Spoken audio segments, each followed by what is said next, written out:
So let's talk about fats. Now, fats are the final and third macronutrient out of the big three, which is carbohydrates, protein, and finally fats.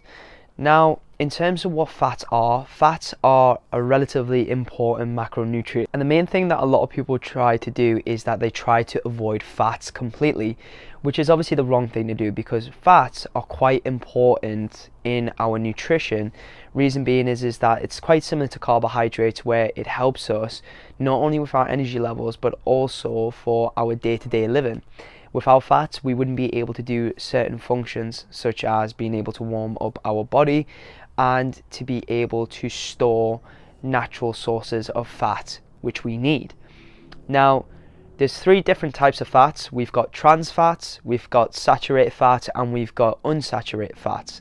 Now, the two ones that I'm not saying you necessarily need to avoid, but probably need to reduce the consumption of, which are trans fats and saturated fats.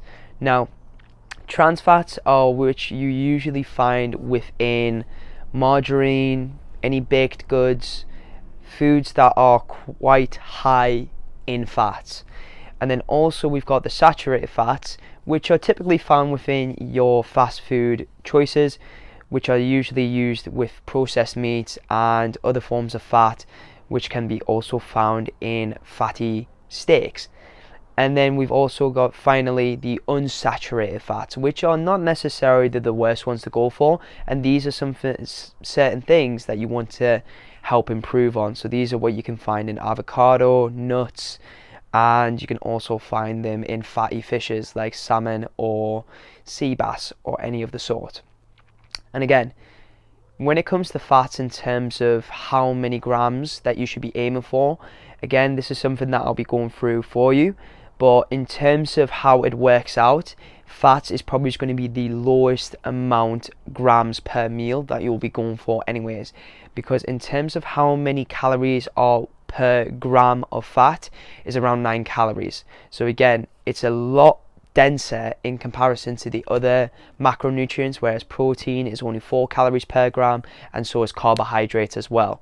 So we would rather have a little bit lower in fats and a little bit higher in carbohydrates and protein, which is going to benefit us a lot more.